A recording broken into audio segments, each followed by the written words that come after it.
Trustees, and we'll start off with the Pledge of Allegiance. I pledge allegiance to the flag, the United States of America, and to the republic for which it stands, one nation, under God, indivisible, with liberty and justice for all. Thank you, everyone. I'm toggling between screens to avoid printing here. We will move on now to a roll call. If trustees could unmute. You want to turn me back into the host? Laura Blakely. Ellen Wheeler. Devin Conley. And I don't believe Jose is here. So let the record reflect that 4 of the 5 trustees are present. We will move on now to the approval of the agenda. So moved. Second. Okay, all those in favor? Aye. Any opposed? Okay, and a motion moved by Trustee Wheeler and seconded by Trustee Conley. The approval of the agenda passes unanimously. We will move on to review and discussion item, the strategic plan update with Martha, I believe. Or were you going to intro it, Dr. Rudolph? Yep, good evening, everyone. Just want to talk a little bit about where we are. And also, I think it's important to sort of dispel a rumor that is sort of out there. We have been working on this strategic plan for quite some time, which Martha is going to talk about. One thing that's a little bit different than the previous process is the last time we brought a full strategic plan to the board with the action items all in one fatal swoop, and the board approved it, right? So we came, we asked them to do the mission, the vision, and then at the next meeting, we brought the full strategic plan. And this was actually before the board implemented or asked for the this sort of 2 meeting rule. This time, what we've done, because we've adapted sort of the way that we operate, we're now bringing back the framework, which is what the board is approving. And then we are going to come back with actually the action items, which are really our approach to getting things done. So I'll give you a good example of this because I think it's important for the public to understand this, as well as incoming board members, that the board sets the direction similar to when the board said, we want to be in the top quartile for pay. The board didn't say the top quartile for pay equals X amount in terms of a salary. The board says the parameter that we want is to be in the top quartile for pay, and staff then comes back and determines what the top quartile, how to stay within the top quartile for pay. And so instead of this back and forth of what we used to do when I first got here, which is we would go to the board, say we want to give a 2% raise. The board would say, sure. Then our assessed value would change, and we'd come back to the board and say, we want to do a 3% raise or a 4% raise. And it was just back and forth, back and forth, and back and forth. It's now a lot easier for staff to simply say, this is what top quartile means. Here's how we plan on doing it. And then the board says yes, and we continue to reaffirm, is this where the board wants to position everything? So the work that we've done to date, which Martha is going to talk about, is a reflection of the framework. These are the things based off of all the feedback that we've gotten from all of our community members, from our staff, from cabinet, from principals, from parents, from different groups. This is the framework that we're bringing to the board to approve. And then we're going to spend the next couple of months working on how do we achieve those particular goals, right? How will we implement X, Y, and Z, as opposed to, again, what we did previously, which is we simply said, we're going to have a evidence-based early interventions program, and that's going to be done in this particular year. And then we're going to reinvent the dual immersion program, and that's going to be in year 2. We're going to study it. That will come at a later date. So I think it's just an important process to point out. And I know we talked about it previously in earlier presentations, but I think there's at least confusion amongst a couple people in the community. And so I just wanted to take this moment to clear up what that confusion is. And so with that said, I'm going to turn it over to Martha, who's been working with our team to really get us to a really good place that I believe reflects this board's desire to sort of push us to the next level, but also the community's desire to say that we have now a more aspirational strategic plan as opposed to a foundational strategic plan. So with that said, I will turn it over to Martha and her team for Greenway Strategies to talk about where we are. Can I interrupt just for a second and ask Board President Wilson to note for the record that Trustee Gutierrez has now joined the meeting. Thank you, Trustee Wheeler. Welcome, Trustee Gutierrez. We now have all 5 present. Thank you. Ms. Greenway. All right, thank you and good evening. I'm delighted to be here this evening to provide an update on the strategic planning process. The team has been working hard, and we are happy to share our current status with you. So I'm going to share my screen and start a presentation.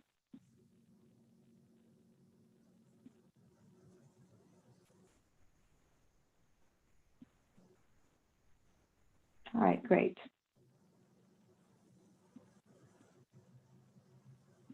And so I wanted to start by reminding the board and community of our progress to date.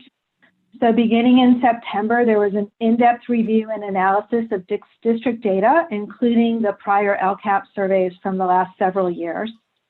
We facilitated an input session with the PTA leaders. There was a community survey where people were invited to comment on and rate the assets and opportunities for improvement that emerged from this prior analysis. We conducted interviews with all board members, and then we facilitated a 5-hour strategy session with 60 district leaders that included parents, principals, teachers, board members, and other community members. So based on that insight, we put together a draft strategic plan framework. I'll share that in a minute as a reminder. We shared that with the board on October 1st, and then between October 10th and 16th, a community strategic plan feedback survey was made available for people to comment on what worked well about the framework, areas they thought were missing from the framework, anything they disagreed with, and their ideas about what should happen in the future to implement the ideas within the framework. In addition, over the period of the 6th through the 23rd, our firm held a number of input sessions with the District Advisory Council, the DLAC, and the PTA leaders. And then each school held one or more meetings at their local site for input. And then between October 25th and November 12th of last week, the executive leadership then worked to review that input, make revisions to the framework, and go the next level of identifying the specific objectives of how the work of the district would be improved through this next 6-year strategic plan. And so what I'm prepared to share this evening are the recommended adjustments to the strategic plan framework draft, as well as the more detailed objectives that would lay out the focus for the work of the district. And so as a reminder, this is what we presented on October 1st, and that we took out for stakeholder feedback. And so you can see here that the 5 goal areas of the current strategic plan were retained. For the 3 that are directly facing to students, the goal area 1, 2, and 3, specific student outcomes were identified, and then a number of broad strategic themes were identified, which are areas where the work would focus. And so we definitely got some consistent feedback about this. I will say on the positive side, people liked the fact that it is succinct and concise and can be summarized in a 1-page graphic. People very much like the fact that it is focused on students and that the student outcomes are really central to the work. And they also like the notion of the ideas that are on the right-hand side around student ownership of learning, equitable access to opportunities and resources, and cultural awareness being integrated throughout all aspects of the strategic plan.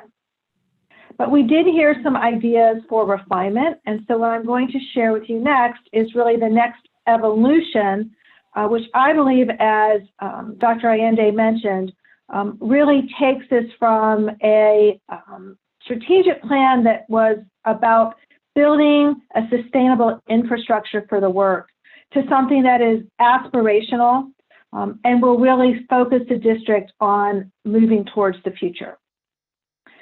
And so one of the things that we definitely heard was that the priority student outcomes as listed were not presented in a comprehensive manner, so that by grouping them under specific goal areas, the truth of the matter, which is that these priority student outcomes really are the point of all of the work of the district, and that they can be addressed by work within each of the goal areas. And so to think more comprehensively about the priority student outcomes, if you will, sort of being paramount, and all the work that happens in the strategic plan is driven toward this. Additionally, the priority student outcomes that were in the prior draft were very specific and really seemed to approach metrics rather than larger, more comprehensive outcome statements. And so there was a lot of concern that the plan was being driven toward measures that were reliant upon test scores or other types of paper and pencil assessments. And so by having the outcomes more aspirationally stated, it leaves it open to multiple methodologies for measurement and assessment. I want to comment specifically on the first outcome, which is to increase achievement for all students while closing gaps among student groups. So there was a lot of feedback about the notion of closing the achievement gap among specific subgroups as separate outcomes. And the concern there is that it is possible to close the gap by having the higher performing group do worse. In other words, you can close the gap in the wrong direction, if you will. And there was also a concern that the focus on closing the gap that ignored the opportunity for students who might be capable of performing well above grade level to excel further. So by creating this new outcome statement of increasing achievement for all students while closing gaps among student groups, it alleviates those interpretations of the prior language. We've maintained that priority outcome, which the board has endorsed previously, about ensuring at least 1 year of academic growth for each student. I will just comment here that there is some confusion in the community about exactly what this means. There was some interpretation that this assumed that that was all students could attain, and so it was creating a ceiling. There was also concern about students who might be challenged to attain a full year of academic growth, and there were also concerns about how that was being measured. So I simply mention that not to say that this priority student outcome needs to be modified, but just to clarify that more communication around this is going to be necessary. Strengthen student engagement and well-being. So a lot of support from stakeholders about the notion of focusing on the whole child and looking at students' engagement and ownership of learning, but also their social, emotional, and mental well-being.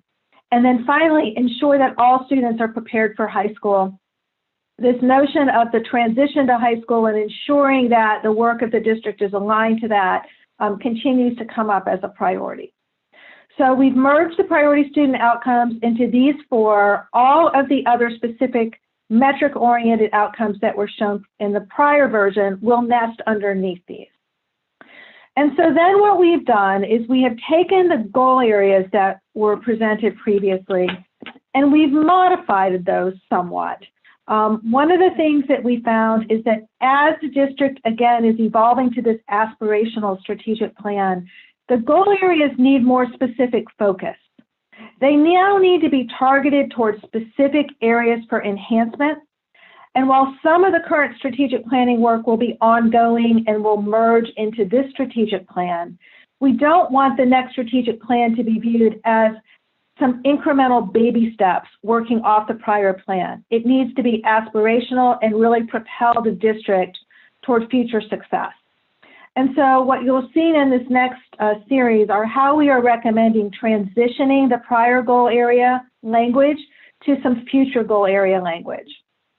So the two goal areas of academic excellence and achievement gaps, I will again state that the community struggles with this notion that some students need to be supported to close a gap, while a different group of students needs a different approach in order to attain excellence. When in reality, we want excellence for all of our students while simultaneously closing the gap. So there was a sense that there was somewhat of an artificial separation of the work to be done to attain these two goal areas.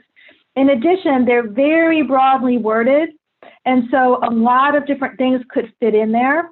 And so going back and looking at specifically what the stakeholder feedback and data tell us are important to address, the future recommended goal areas are, first of all, effective and consistent instructional practices that meet the needs of all students. So you can see how this addresses both academic excellence and achievement gaps and focuses on the instructional practices, but also ensuring that we are differentiating to meet the needs of all students. And then the second goal area is that of social emotional health. This is an area that comes up frequently in the LCAP survey as an area where students and teachers and parents feel additional support is needed. And so this is something that we recommend become a goal area in itself, with the notion that if these two goal areas are addressed, then you will see the performance in academic excellence and achievement gaps. Goal area 3 was previously inclusive and support. So there's a simple modification to that language suggested, which is to change it to inclusive and welcoming culture. Part of this is because the notion of student support is now incorporated in goal area 2. And so we want to make sure as we go forward that we can kind of align the work and not have a lot of overlap. But also one of the things we clearly heard, and it comes back to this notion of cultural awareness, is that people don't just want to be included. They want to feel like they are welcomed, like they are part, like the culture and the community is really reaching out, understanding, embracing them. And so that is an important notion to incorporate. Goal area 4 was previously human capital. We think that would benefit also from greater specificity to really get to what people are looking for, which are effective and engaged employees. And again, this comes up in the survey data and the stakeholder feedback. So it's a modification of the language to be more focused. And then finally, resource stewardship. While there may have been some things in the initial strategic plan about how the district actually managed its physical resources, at this point, those infrastructure concerns and processes are really in place. And so what people are now looking for is an equitable distribution of resources that support student success. So the two pieces of that goal area are really critical. Equitable distribution, and ensuring that all students, all schools, all classrooms can avail themselves of equitable resources, but also the alignment to student success. So we still have 5 goal areas. They still address the same conceptual focus, but they are more specific and responsive to what we have learned the district specifically has the opportunity to leverage in this next 6-year strategic plan. And so what I would like to share next then is the next level of detail. So within each goal area, before we had some broad strategic themes, we're now moving down into a set of specific objectives that will be measurable and will be reported on to the board. And so within goal area 1, the objectives that will drive the areas where the initiatives will be implemented are, first of all, to establish a culturally relevant instructional system aligned toward high school readiness. So there are several aspects of this that are important. The first of them is this notion of a culturally relevant instructional system. And this implies both vertical alignment, and so we did hear some commentary about the opportunity to better vertically align instruction from one grade level to the next in some content area. It's also about integration, so ensuring that things such as literacy are integrated throughout the curriculum, which is something that we also heard. And it is also ensuring that alignment toward high school readiness. But as the leadership team considered this, the conclusion was this really can't wait until middle school. So it's not an issue of when students get to middle school needing to then think about, oh, what do they need to get ready for high school? But really think about the continuum from pre-K through 8th grade and ensuring that that aligned instructional system is gearing up toward high school readiness all along the way. Secondly, to ensure targeted instructional opportunities that maximize learning for all students.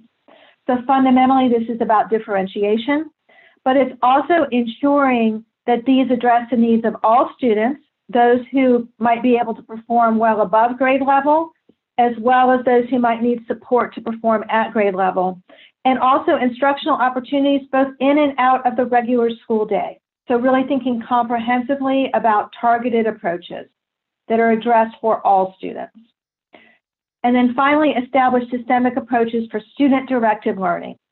And so this is something, again, that is very important to your stakeholders, that students own their learning, that they have a voice in how they demonstrate their knowledge, that they have choice in the types of things that they might choose to deepen their learning. And so while much of this is happening already in individual classrooms and in schools, to ensure that this is systemic and that all students have the opportunity to avail themselves of these kinds of approaches.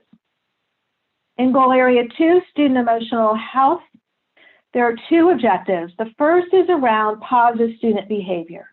So equitably and effectively support positive student behavior. We know that there have been issues with different types of students having different disciplinary consequences, and so this would address that, as well as ensuring a consistency across schools and classrooms in these approaches. And then secondly, ensuring an integrated and consistent approach to social emotional learning. Again, there's curricula, there are programs in place, but they're not necessarily integrated and consistent across the district. And so to ensure, again, that every student has an equitable opportunity to achieve the social emotional learning that they need for success. Under inclusive and welcoming culture, expand and enhance opportunities for stakeholder voice. So the district has done a great job through the various advisory councils of ensuring that stakeholder input is considered, but making sure that this is, again, culturally appropriate, that these opportunities are equitable, that people can avail themselves, that they're at different times of day, that the way that people participate are responsive to the actual needs of the community stakeholders. To expand and enhance culturally relevant approaches to student, parent, and community engagement, and to enhance the capacity of all parents to support student learning. So one thing that we clearly heard is that the way in which the opportunities to understand student progress, the materials that are provided for support at home, those need to be culturally relevant and accessible to all parents. And so that is an important aspect as well.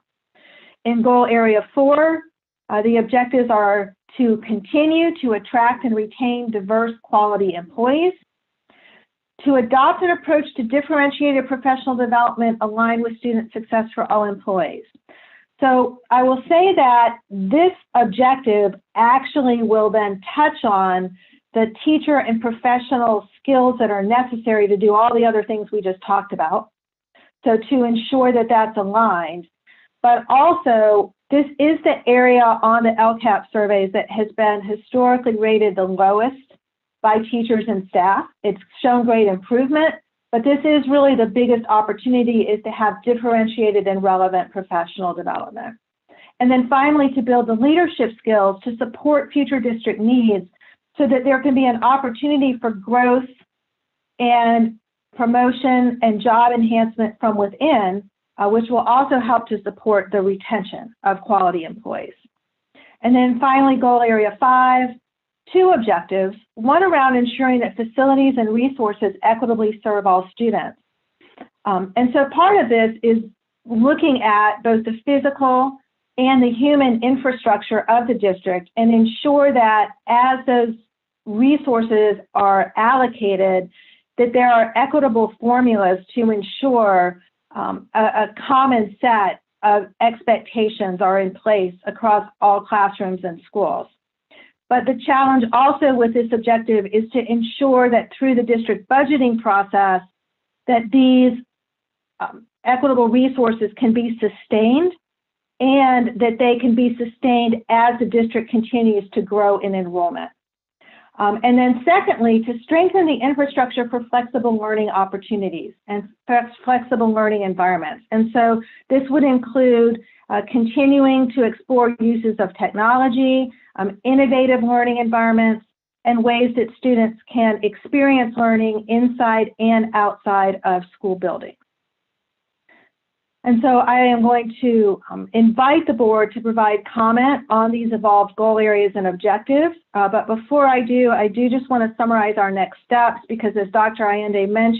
Dr. Rudolph mentioned, we want to make sure that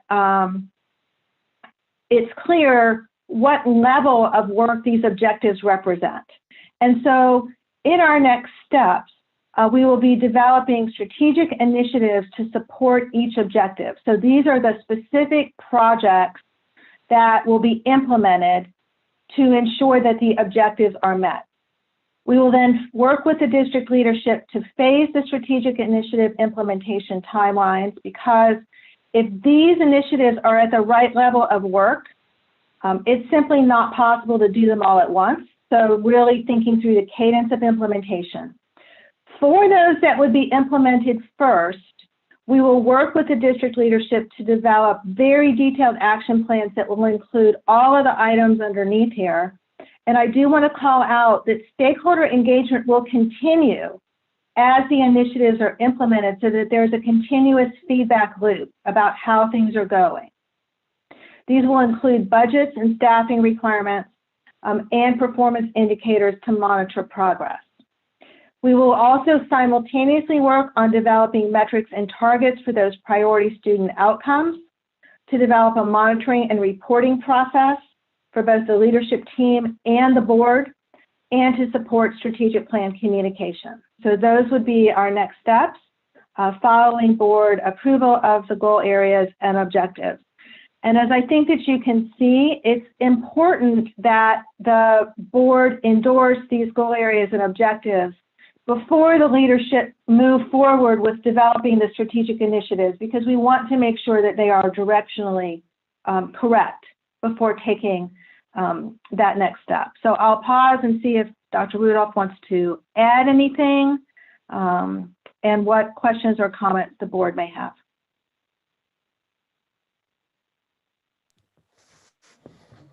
Nope, I think you covered it pretty well. So, you know, and I'll just reiterate my point earlier. It's for those that have been paying attention, we've been working on this for quite some time. And, you know, the difference is that this time around, we're bringing the framework as opposed to bringing the full actual action plan in front of them. And, you know, again, for those who, you know, maybe spot checking us or sort of popping in every so often, the other piece of this is that we also have to rewrite our LCAP plan, which will start immediately after this. And so having to create a strategic plan and a new LCAP plan and new site plans doesn't help for organizational alignment, which is why all of these items are phased in order for them to make sure that they work. And also we'll be moving into the budget cycle. So all of this is a coordinated effort to make sure that we achieve these goals at the right time. And it is unfortunate that we have individuals just pointing out that they believe that we are not doing this process any service, because as Ms. Greenway pointed out, we actually brought the original framework on October 1st to the board, which is a month and a half ago. The reason why we're bringing it now to the board is that we want to point out that these are the adjustments that are made so the public can see it before we go bring it back at the actual meeting. So I just want to highlight that again, just because it appears at least one or two individuals may not understand that process at all.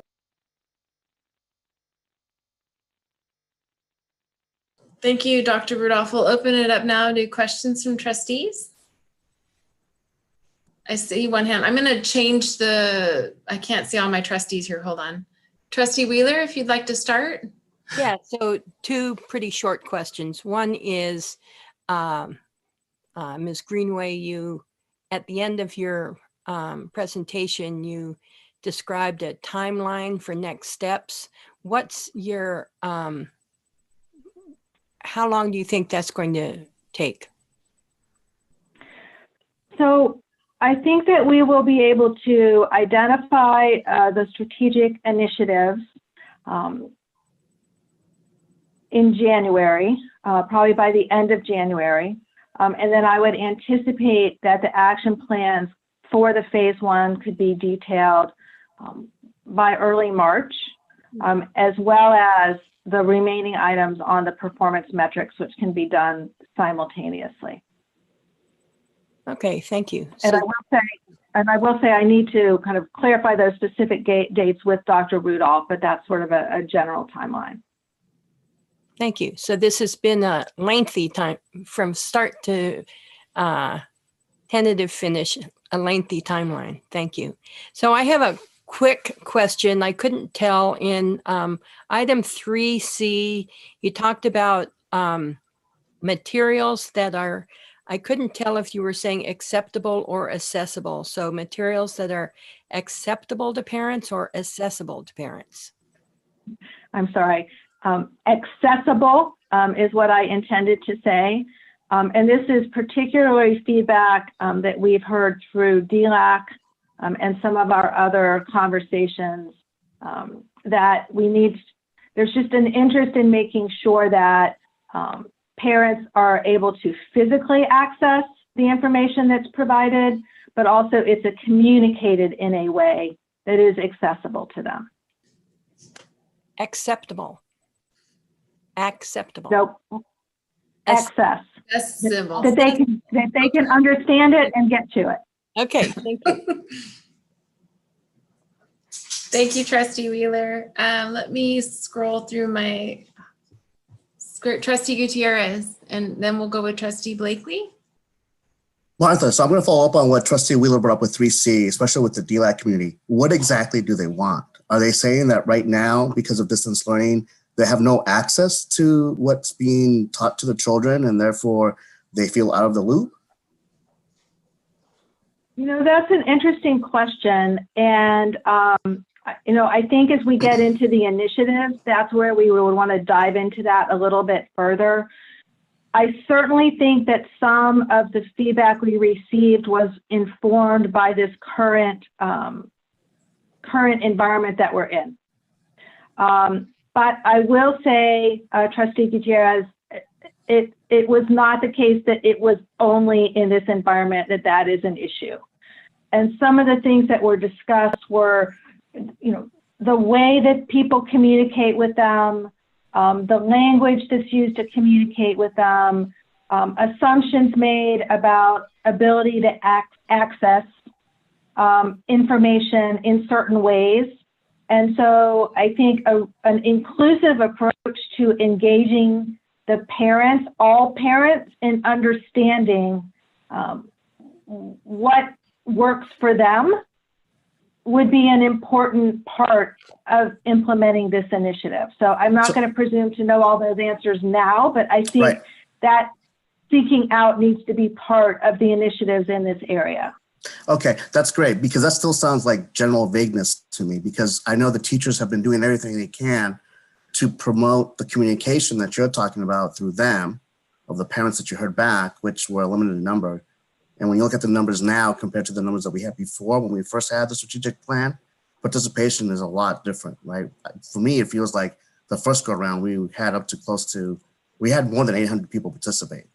And now that doesn't look like the case.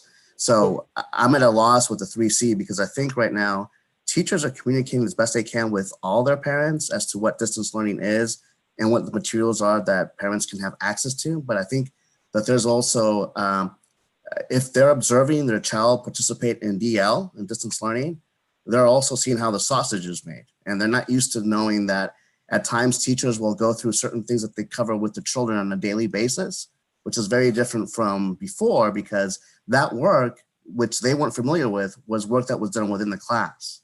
And now that the parents may be observing this, they may think that that work that's being done now that these are seeing is something that should be graded, when in fact, sometimes teachers don't do that.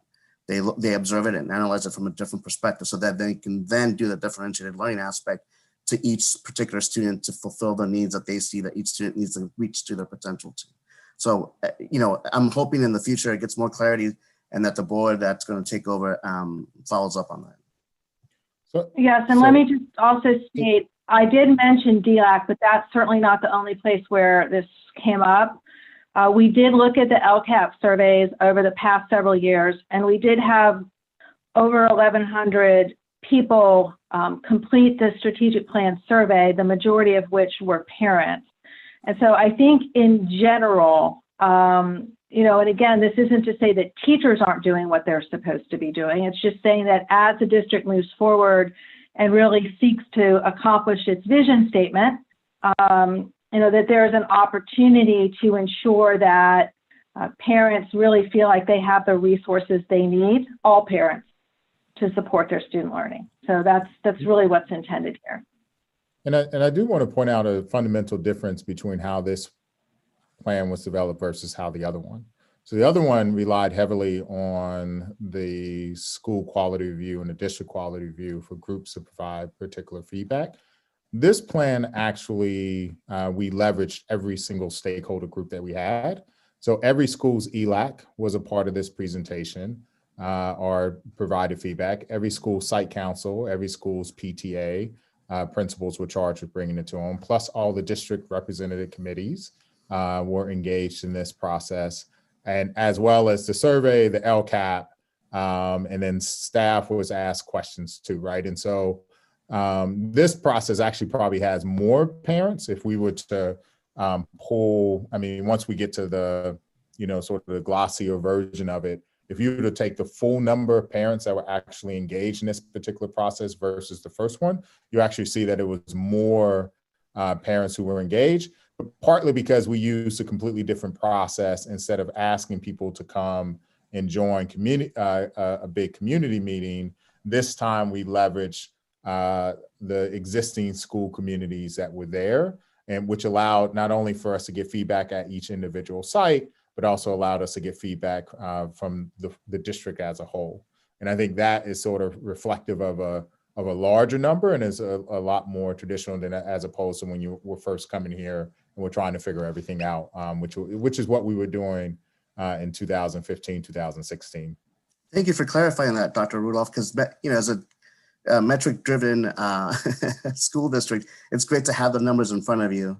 That always helps, right? Then that way you can avoid these types of questions. And then my last question as a follow-up is, of these 13 points, Dr. Rudolph, how do you envision the board look at these items and then prioritize for deliverance sooner rather than later? What's your vision on this? How do you see the process take place? Because I know in the old one, it was more like, okay, 3 or 4 of these goals will be taken per year. What's the difference now? Well, so I think for each one of these, we will, there's a larger conversation about what this looks like. So for instance, I'll just use 4A, attract and retaining diverse quality employees, right? So if we're thinking about what Ms. Victor is going to do, probably she'll have to do an assessment of sort of what diversity looks like across the board. She may have to assess where she's getting particular staff.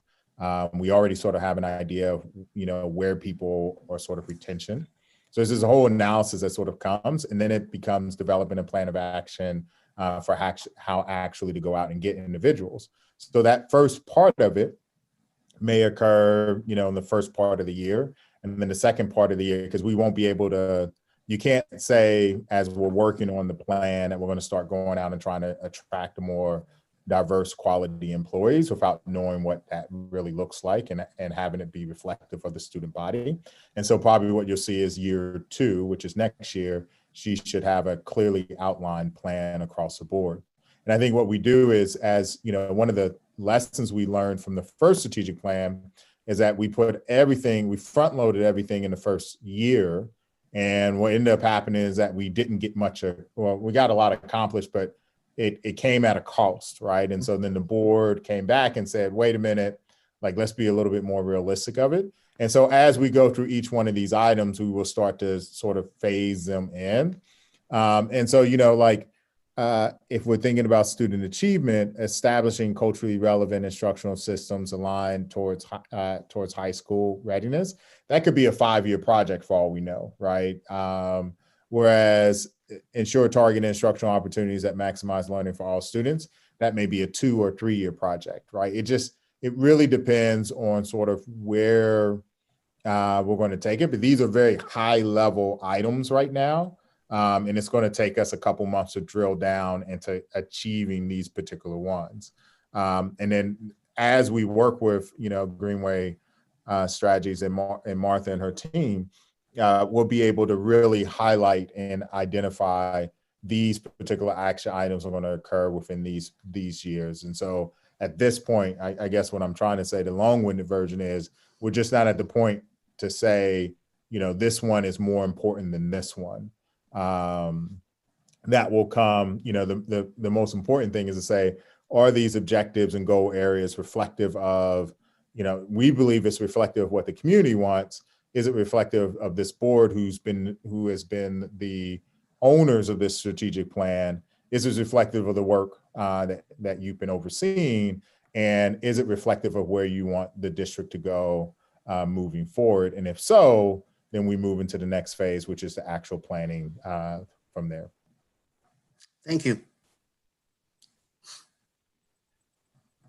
Trustee Blakely? Thank you.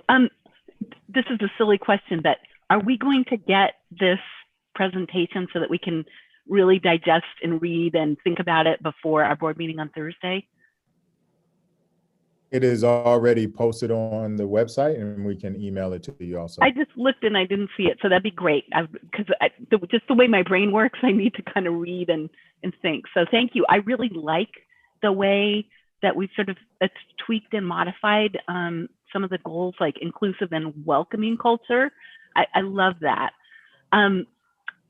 Just, you know, off the top of the bat, and I feel like I need to think about it and digest it a little bit more. But I do have a couple of questions. The green bar along the right, where we said we're going to infuse each of those goal areas and objectives with cultural awareness, equitable resources, and student ownership of learning. I'm just wondering a little bit, I love, you know, thinking about that, but like how is that going to be tied into the goals to make sure that we don't lose sight of some of that? Have we given any thought to that yet? And maybe that's premature, but I'm curious. So metrics. Oh, go ahead, Martha. No, please, you go ahead, Dr. Rudolph. You go ahead. It's fine. Okay. All right. Well, what I was not going to get into the metrics part, so I'm going to let you reference that then. But I think as far as the objectives go, really the intent was to ensure that each goal area is, you know, kind of thinking holistically about those items. And as we get to the initiatives, I think what we need to do is to do a check to ensure that when we look across the goal areas, objectives, and initiatives, that we feel that they cumulatively will address cultural awareness, equitable resources, and student ownership of learning. You know, right now, I certainly see that they are reflected. I think once we get to the next level, it'll be a kind of a stress test, if you will, to make sure that there is sufficient effort to really attain the ideas in that the kind of green box over there on the side. So I think we're getting there. I think it's reflected in each of the objective boxes. I think getting to the initiatives, we just need to check and ensure that we feel like sufficient attention has been given to those three concepts. Okay, thank you. And then the other thing I would say is that we will develop similar to what we had before, a dashboard to sort of monitor the progress for all of these particular items so that, you know, we have the actionable items, and then we'll also present on how we are doing similar to what we had before. So we'll make sure that those items are in there. And then, you know, I think in terms of, you know, how it's sort of infused, I think one of the things, again, that we've sort of learned, and part of the reason that we're doing this work is that we believe that, you know, sort of cultural awareness and equitable resources and sort of appears in all of these particular ones.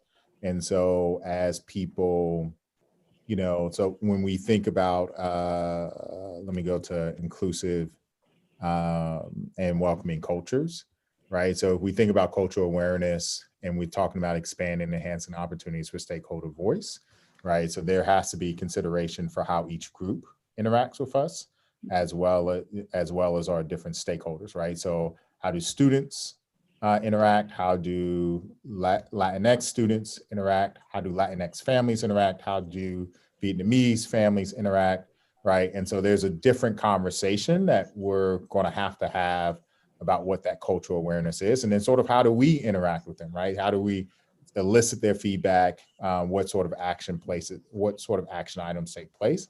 When we think about culturally relevant instructional systems that align towards high school readiness, right? You know, I think something that actually Jose Antonio Vargas talks about a lot is, you know, the fact that he read The Bluest Eye and Toni Morrison had an impact on his particular life, which is what influenced him to become a writer.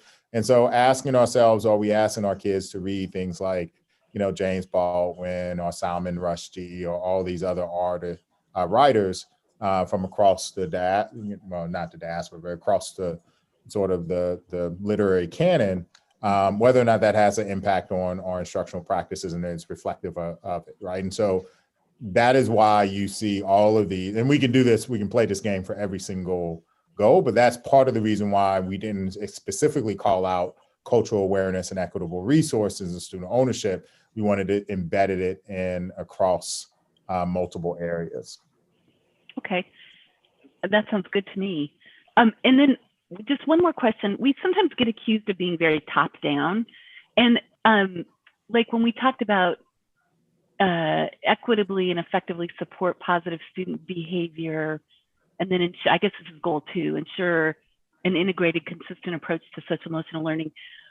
Would we be, and maybe this is again putting the cart before the horse, but would we be working like with the different school communities or maybe piloting certain things at schools, kind of like we did with RTI, where we let schools try different things and then sort of coalesce around the best practice to implement at all the campuses? Or am I putting the cart before the horse by asking that question? Yep, so I think there's two mindsets here, right? And so I think oftentimes when we think about top down, you know, we automatically think that because an approach has been said, that there's no autonomy within that particular approach. And so what we do notice is, and I'll just use the 2 middle schools, we need to have sort of a consistent approach across the board for how we handle discipline, right? And so having, whether it's restorative practices, PBIS, or any of the other things, like all of these programs function under the same sort of principles. But at the end of the day, right, if the district says we're going to have restorative justice practices at the middle schools, then, you know, what restorative justice may look like could vary at each particular school. But the point is that the district is saying that we're going to have restorative justice practices. What we don't want to get into is the process we had before, which is what was called out in the district quality review, which is that we had a system of schools and not a school system. And part of the reason why we have seen the gains that we have over the past five now going on 6 years is because we moved away from this sort of let every school sort of choose its own approach and disperse all of these resources, and instead say, look, we're going to really drive in on making sure that our curriculum is aligned across the board. And we're going to put all the resources there. And then from there, we're going to give every school sort of some leeway or some autonomy to sort of make this work. And the best example of this would be when I first arrived, there were two curriculums at Mistral, or two curriculums in the district.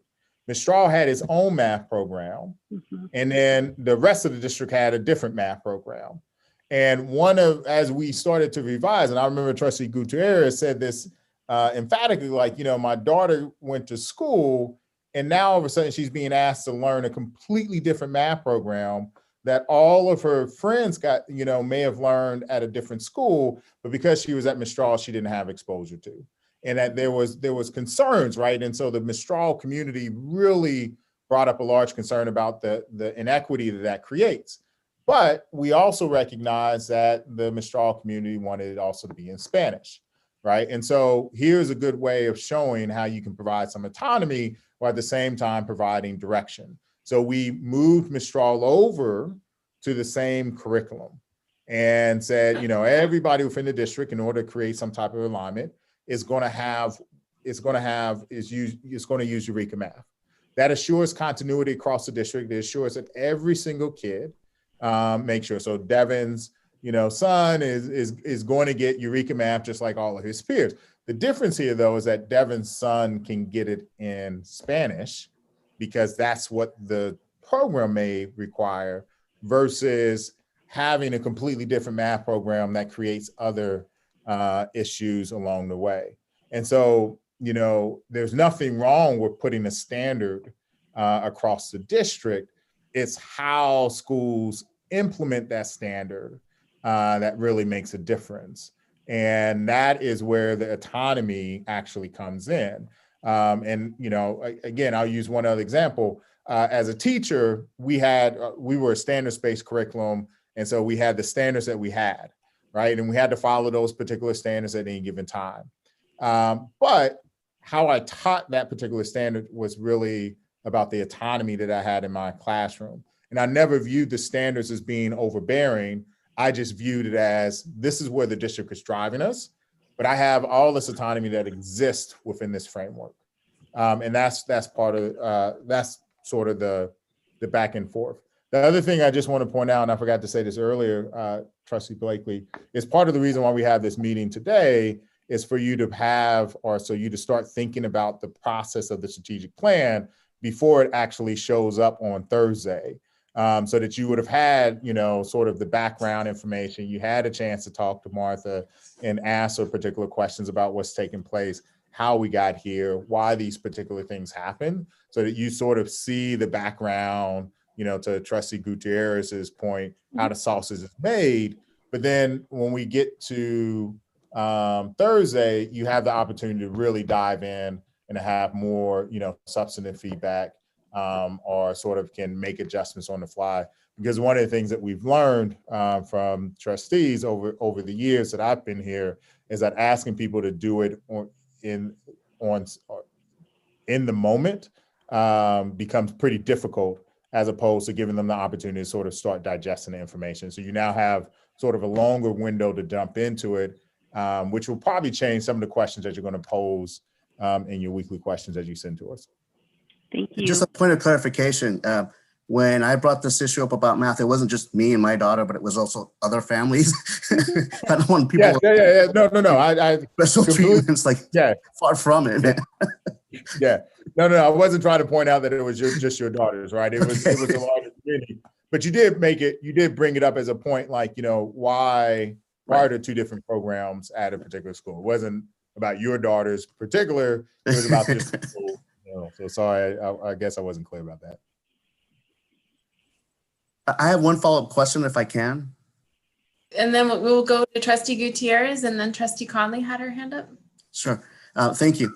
So Dr. Rudolph, so in terms of, this is a great approach. I like the mindset here.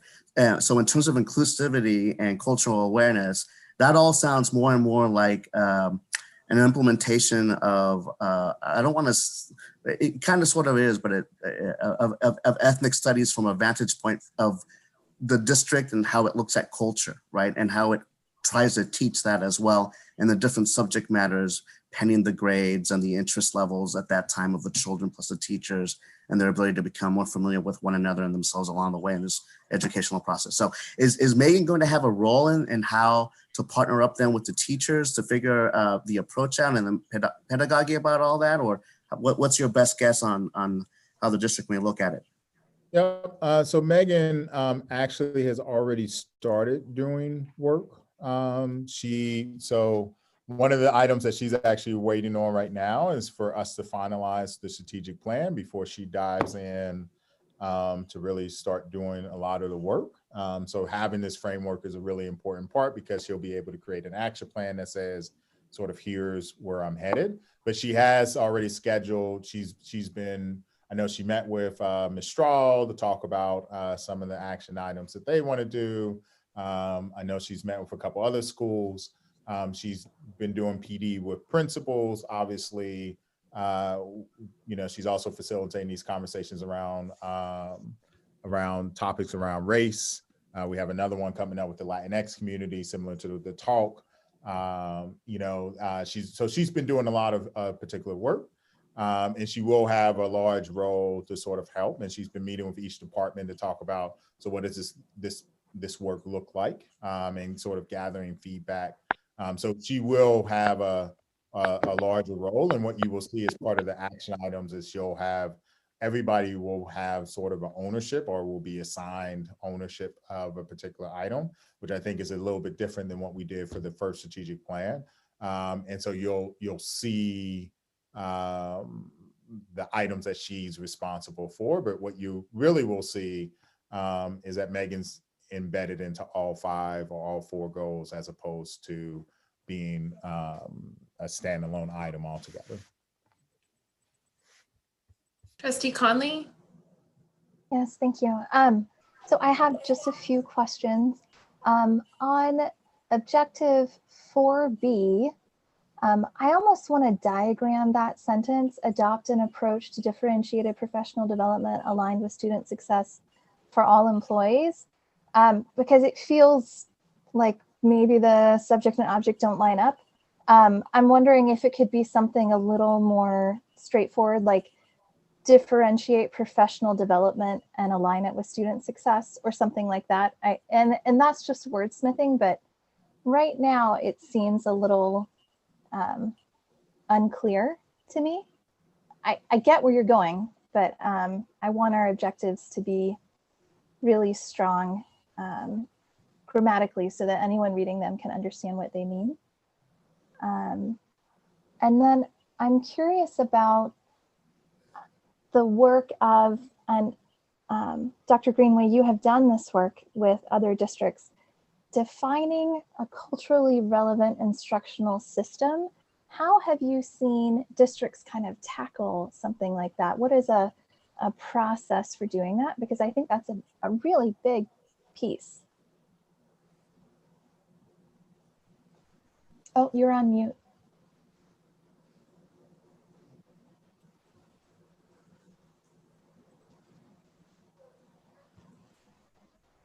Can you hear me now? Yes. Yes. Thank you. Okay, sorry, I was not muted on my phone, but I was on my screen. I should use this opportunity to note that, not all of these initiatives will be implemented on the same cadence, right? So you may have some initiatives that might take a year, and you may have another initiative that will take all 6 years to really fully evolve. And I would say that the one that you're referencing is certainly one that will likely take more time. Generally, the first step is to ensure that the curriculum itself is actually culturally relevant and aligned, to then look at the resources that are used to support the curriculum and make sure that those are correct, culturally relevant. And then also make sure, and I know this is one thing that the leadership team is particularly attentive to, that the actual instructional practices are appropriate to ensure that how the curriculum is taught actually supports student learning. And so all of those elements, and I'm sorry, I think my signal just went out again, but all of those elements of the curriculum itself and ensuring that the content about what is taught is aligned and integrated, to ensure that the resources that are used to support the curriculum are culturally relevant, and then to ensure that the instructional practices are also the highest and most effective. Thank you. That's really helpful. And I will say districts choose to tackle that differently. Some of them choose to do it by grade level. Some choose to do it by subject matter or subject area. And so that's part of what would be worked out in the initiative design. Okay. And then that does help to kind of unpacking that terminology and how kind of the roadmap to getting to those objectives is really helpful for helping me understand where we're going with it. The other thing that I don't know if this struck anybody else, and maybe it's just me, but the objective 2A, supporting positive student behavior, I hate to say it, but part of me was like, are we going to ask students to smile all the time? It feels a little prescriptive, and I'm wondering if it's possible to say something like support healthy student behavior, because I don't expect our students to be positive all the time, especially as they go through some different developmental stages where asserting independence and questioning the system, you know, I think there are different ways that people define positive. So I don't know if anyone else feels that way, but I'm wondering if we could possibly replace that word with something about health or something like that.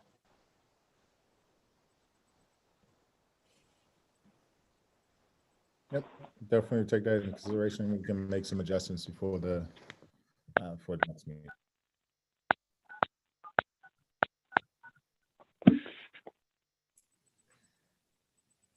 So while we're talking, I agree with you, Trustee Conley.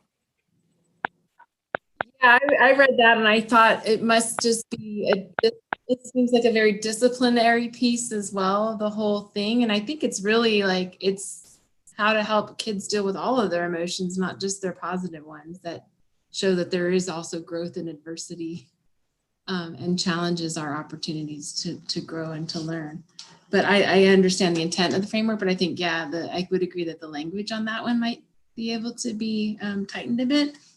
I have another question, so I will, sorry, I think I interrupted someone. No, it's okay.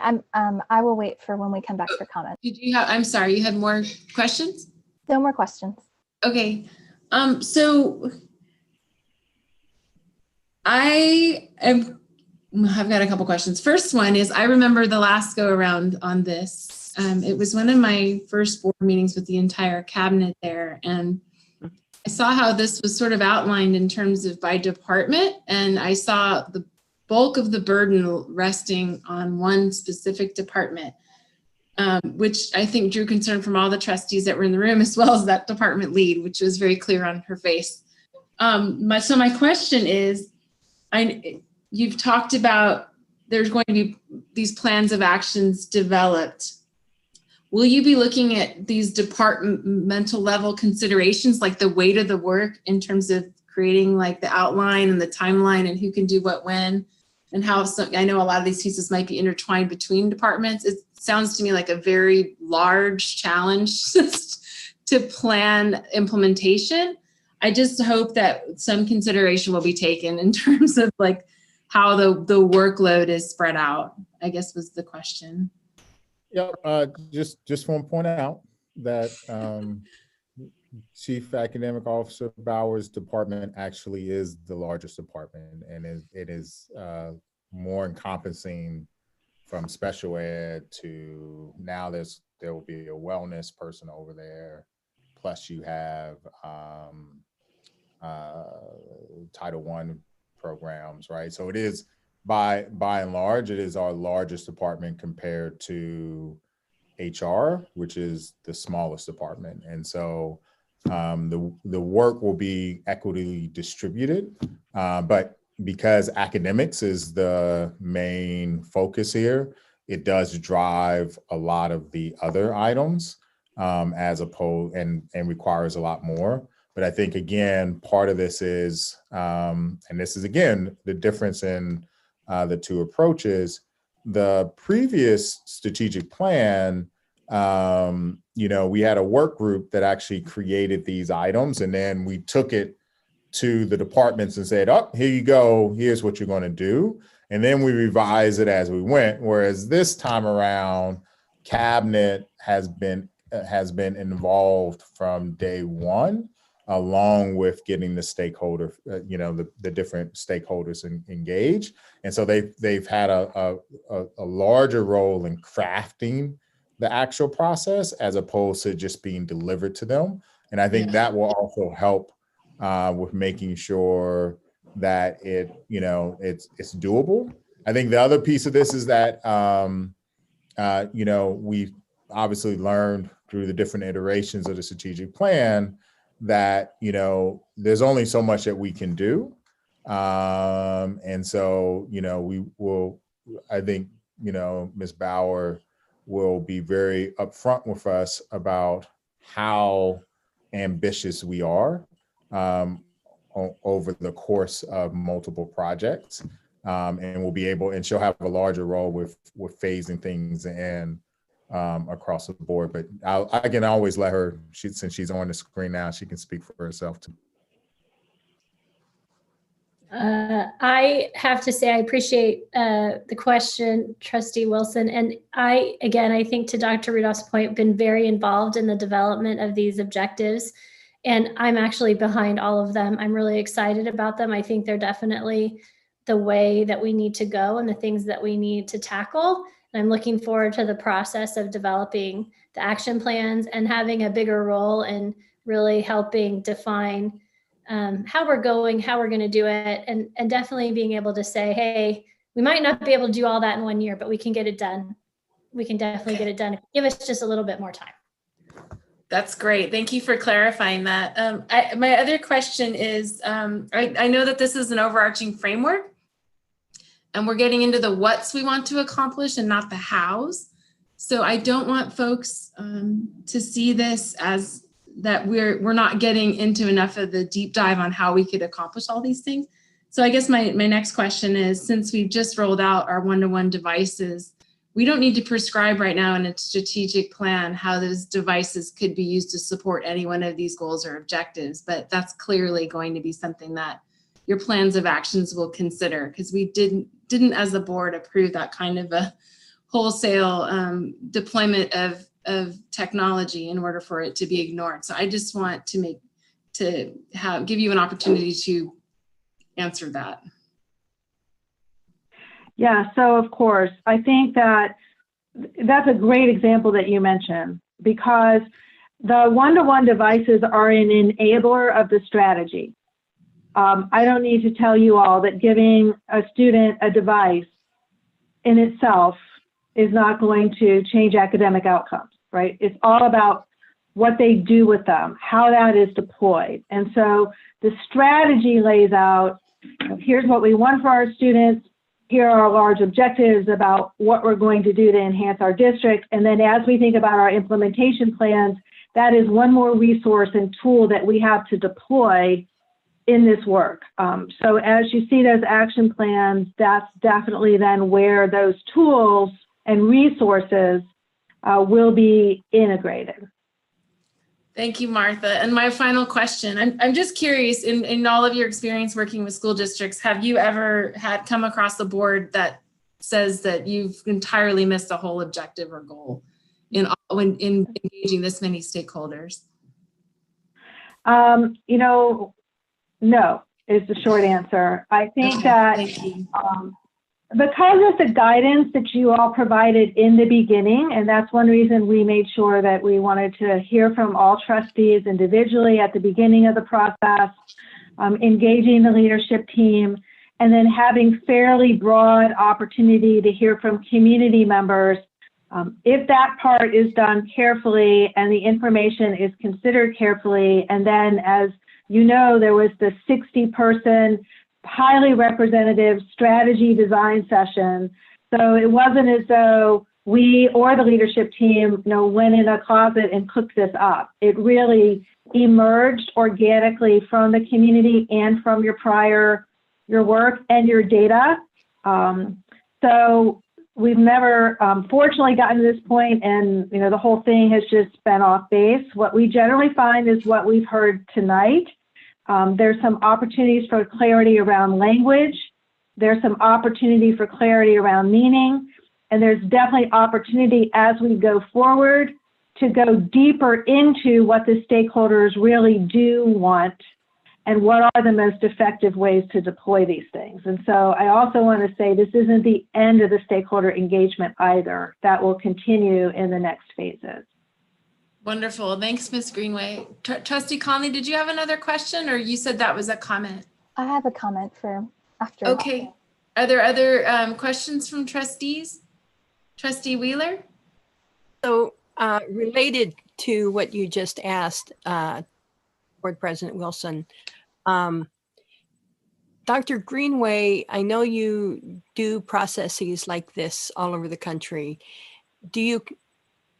Is the strategic plan that you're recommending to us, or that Superintendent Rudolph and you working together are recommending to us, is it similar to other strategic plans all around the country, or are there some different things in this one that you're not used to hearing?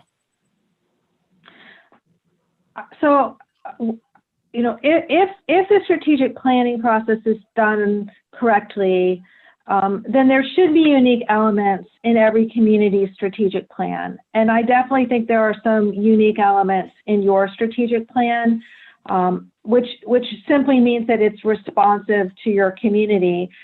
So for one example is alignment toward high school readiness. I think that the fact that your high school is in a separate district, that's a unique opportunity for you to work on. I also think the interest in student-directed learning and student ownership of learning is something that we heard more strongly from your community than we sometimes do. And I think also the strong interest in the inclusive and welcoming culture is something that was really, really important to your community. And so those are just a few examples of things that I think, again, probably the word unique is too strong, but that are representative of the specific interests and focus of your particular community, if that's helpful. Yes, it's helpful. Thank you. Thank you, Ms. Greenway. Thank you, Trustee Wheeler. If there are no other questions from trustees, we'll allow folks that are either online or in the chat to raise their hand. It's if you click on the 3 successive dots in the lower right-hand corner, the raise hand function will be there.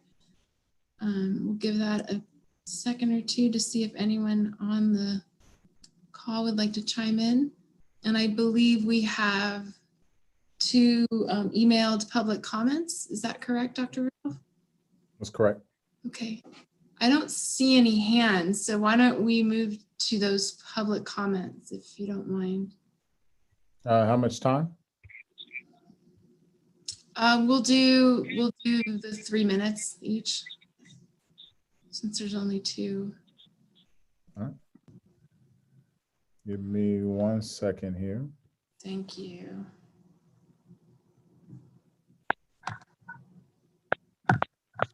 All right, the first comment comes from Christopher Chang. Dear the Board of Trustees, the world has been changing and schooling has not kept up.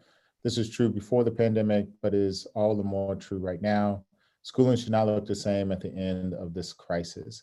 Passing a strategic plan now takes away attention towards more pressing issues like making distance learning work better for long-term situation we will likely be in. That issue merits a special meeting, not this.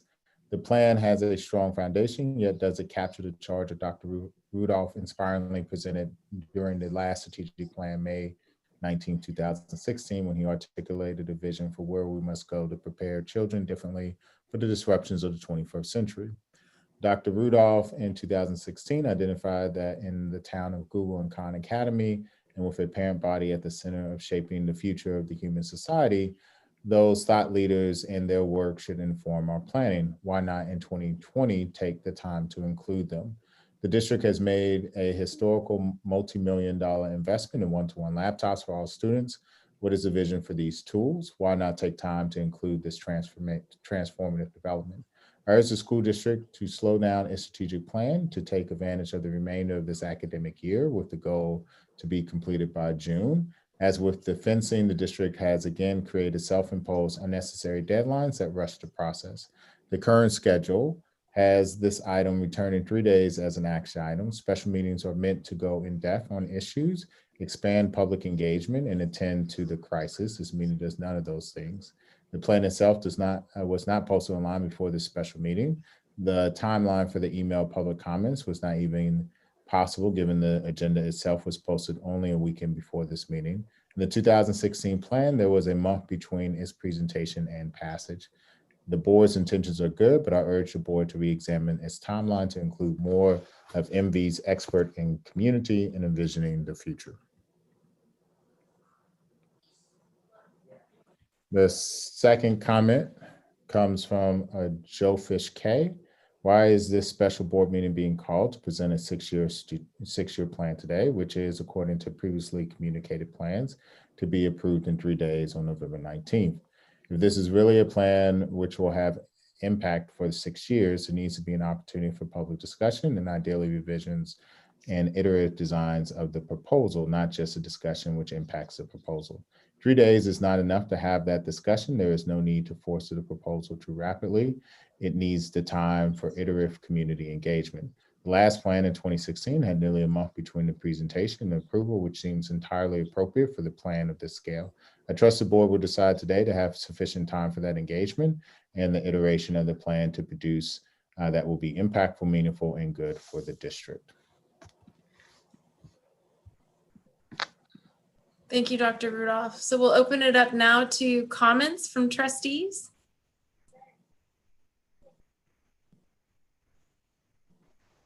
Trustee Conley? Sure. So I am excited. I think the board has, we have more actively engaged in the work of being an anti-racist organization this past year in particular. And I think that we're setting up a framework for the strategic plan that really aligns with the anti-racism resolution that we passed in June and with the work that we're doing around equity. I also have appreciated the iterative process that we've been going through. So, this was first, the timeline and approach was presented to us in September. It was September 3rd was when we had kind of the public timeline laid out and knew that on November 19th, we would be voting on the framework. So that gave me at the very beginning a vision for the framework, which is this top piece, would be done on November 19th, but then the rest of the work that needs to go under that, all of the action items and the initiatives would continue. And now we know that may continue all the way through March. So I think that's a great process. We got that on September 3rd. I was part of that 60-person meeting strategic design process on September 26th. And so I really got to see that there was a staff member and an administrator and a parent and a teacher from every single school site who engaged in that process. And it was really inspiring to be there and hear from everyone. And then since, the framework that came out of that discussion, as well as other meetings and surveys, was presented to the board on October 1st. So we got to see the framework then. And since then, I've seen it at my school site council meeting and it was discussed. I've seen it, I attend the PTA president's meeting. And so it is, the strategic plan originally was discussed there before the framework was developed. The framework was then brought back and they discussed it again. I've seen it at the MVEF board meeting. I think I dream about it in my sleep now. But what's been wonderful is all of these meetings right now have a much higher turnout than we may have had in the past.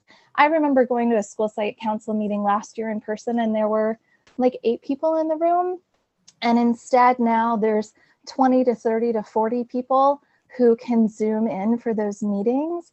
And so it's been a wonderful process to be able to participate in and to get to hear from so many people in the community and watch that transition and change. The very last thing I want to say, I'm still, I'm sure I'm going to have more comments when we get to our board meeting on Thursday. So I appreciate this time to start to process and ask questions before we go into that meeting.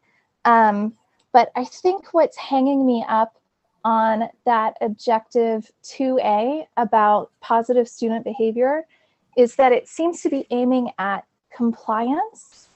And what I want is a little bit more aspirational. It's engagement, and it's for students to be making responsible and healthy choices. And so how can we infuse that when we talk about student ownership of learning, also student ownership of their choices and their behavior? How can we infuse that into 2A? I don't know exactly the way to say it, but right now I think it focuses on compliance. And I think, as a teacher, you can throw your weight around as the disciplinarian in the room and get compliance, but actually getting engagement and inspiring children and then helping them to be internally motivated so that they make positive choices and interact with each other in an empathetic and responsible way is like, it's a whole step further. And I want us to push that aspirational step further instead of just being about compliance. Thank you.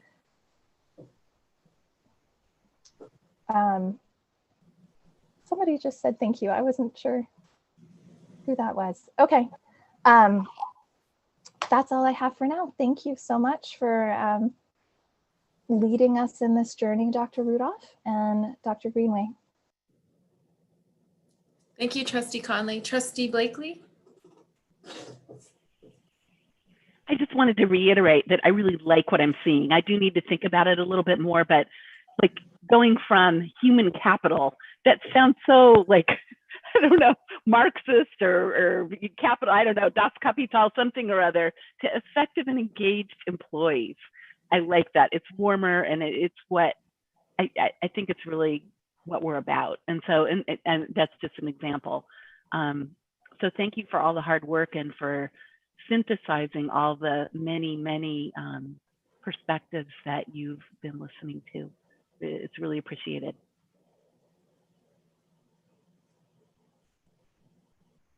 Other trustee comments? Okay, well, I'll just say I'm really excited to see how this has evolved. I do like that we are moving away from the foundational plan, which was really getting the procedural and all the pieces in play, sort of the, what is it, the storming and norming. I feel like this is the performing piece. And I like that it's aspirational. It'll be interesting to see in the future how it was mentioned that everything on here will be some kind of metric or measurable metric of success will be assigned to it, and that those will be reported back to the board as we move along year to year, which I think provides this really nice accountability piece. And it also sets it up for when, if departments need a little more time or extra time, they can keep constantly pointing back to this as their guideposts and just say, sometimes timelines move, but the board will be kept informed. I love the diversity in hiring that's intentionally placed in here. We've been talking about it for some time, but to see it codified in this way, I think is really powerful. And I like that we're now doing it with the intentionality of aligning to all the other planning stages within the district, like the LCAP and the site plans. I think this really just sets everybody up for the same trajectory. We get dinged sometimes for communications, and listening to Trustee Conley talk about, all of her experience just with this item, throughout all the different district committees and site level committees. I think the same things can happen with all these other planning exercises to really get us fully aligned and moving into this aspirational space where now let's perform. So I'm as Trustee Blakely mentioned, I'll need some time to look this over and think more about it to comment further for Thursday. But we appreciate all of your hard work, Dr. Greenway, and I know it's late back there on the East Coast, so thanks for bearing with us on this, and also to Dr. Rudolph and the entire staff. I mean, this has been a multi-tiered, multi-pronged approach. As Trustee Conlon, were both in that informational session that Saturday, and that was inspirational, hearing from all different sides, and each working group had a member from each of those respective interest groups and stakeholder groups. So it was really a wonderful exercise. So, and crazy enough, COVID, I think, has given us access to more human capital, if you will. Sorry, Trustee Blakely, but to get more folks in the room and engaged in this activity simply because of Zoom, which is, it's kind of a remarkable outcome to a sort of a tragic events that we find ourselves in. But I'm really glad to see that this level of engagement, I think we've broken the barrier on that. And I look forward to taking some more time to think through this and talking more about it on Thursday. Are there other comments from trustees at this time? Trustee Gutierrez. Yeah, I just want to thank Dr. Rudolph for thinking about the second stage of what this would look like, right? Because I know when we first met a long time ago, we looked at certain issues and we tried to do as much as we could while we were in this position. And along the way, we've seen that when 2016 came around, our Latino families, our immigrant families felt the heat because of potential ICE raids. We saw the uneasiness that our students from that background felt because they observed their parents in a stressful situation, either because of rental situations and the cost of rent being so expensive, and then now that potential threat of being deported. And then we had to ask our teachers to act as facilitators, to act as being, symbols of hope, and ask them to, at that point, become more inclusive than they already were, to finding out more about that community and those experiences and that lifestyle and what that entails and how that affects children's abilities to learn at school day in and day out, or not learn. So this is a natural progression from that. But I just wanted to restate or reiterate that ever since Allende took over, I've seen more and more of an effort to include issues of color into the district community. And at times it's been a little rough. I'm not going to say it's been perfect, but that takes an amount of courage, and the district's been able to follow through with that. And along the ways, those are also examples of being anti-racist, right? Because our district's never been in favor of something like that. On the contrary, we've always tried to do as best as we can to communicate, to include, and to have the community feel like they're a part of the process. More often than not, sometimes you have persons who are late to the process and then they'll question where we're at that time because they just haven't been familiarized with all the meetings that have been available to them, like Trustee Connie had mentioned before, right? And that's just the nature of governance. Sometimes you have your good moments and your bad moments, and in the end, you just have to rally around the cause. So I just wanted to thank Dr. Rudolph for thinking about this from a different vantage point and elevating the conversation so that it's not just an issue of equity and equality and coming to racial justice awareness just now because it's been a trend in the last year and a half. I think it's always been there. It's just that some of us were there beforehand and mentioned it in our conversations with him and with other members of the community. Others are coming in now. And I think the follow through now is more important because the onus is now placed on everyone to actually participate. It's not just symbolism and speak. It's also follow through in action. Thank you. Thank you, Trustee Gutierrez.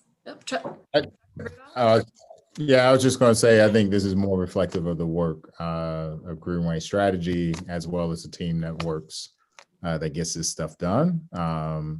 They've been the true champions to make sure the principals, the staff, the teachers, everyone who's been engaged in the process, just making sure that this sort of process moves on and pushing us to really. I know at times I've pushed back and said like we can do more. And they really have stepped up to the game. And so I think it's in large part to the process that Martha's put in place, but also the desire of the whole team to really, do something that's different and to really, set a mark for this next strategic plan. So kudos goes to them. I just happen to be here sitting in the chair. All right, thank you, everyone. If there's no more additional comments, let me pull up my agenda so I'm sure I'm not missing anything. All right, then at 7:32, we will adjourn this meeting of the Mountain View Wisconsin School District Board of Trustees. Thank you, everyone.